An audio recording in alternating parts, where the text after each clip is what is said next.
Hello, in this video we are going to be continuing on with networking, and in the previous one we implemented this simple server.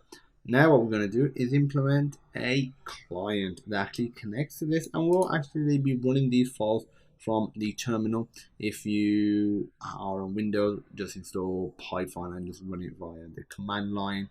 It's just going to be easier like that.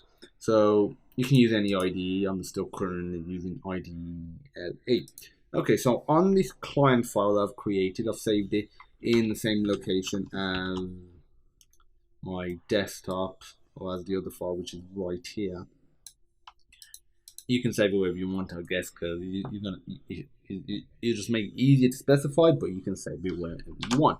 So we can put hash exclamation mark USR bin and then / there, Python 3. So again, this is nothing new. Now we're going to import socket. I'm going to create a socket for the client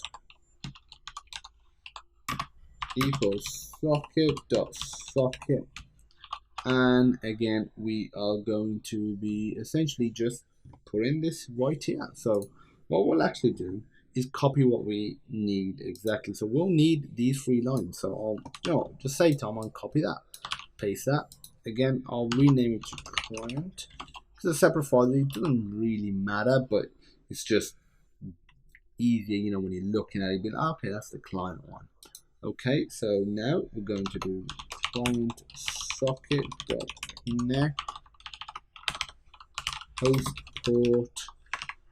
And so this is the port, the host we get from the local host. Obviously, if you have a host that's like online and you've got another host from another server, you can put that there as well. That is not a problem. The principle is exactly the same whether it's local or online. Now we're going to put msg equals client server, client socket, got to spell socket right, socket.recb, which is receive, and now we specify how many characters we must receive. Put 2048. The reason we specify this is not to get overloaded. This can help prevent some sort of an attack like a DDoS. Close. And now we just do print.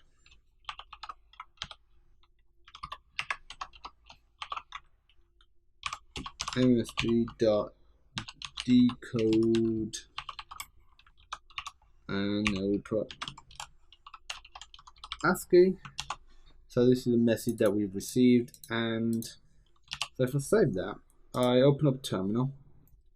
So I'm going to change directory to my desktop, and in here I'm going to run Python. It's called file.py. So this, you run the server first, put ampersand, so this will just allow us to run it in the background. So if I press enter, that's running in the background now. And as you can see, none of this has been printed out because this is for the client. Now if I were to do Python client.py, even though in the client file there was none of connection from blah blah blah, and thanks for connecting, that's in here, because this was sent via the server to anyone that's connecting, that's the reason the client received it. So this is great. You could be sending scores, you could be sending all sorts of information. It's that cool and that simple. Thanks for watching, and I look forward to seeing you in the next video.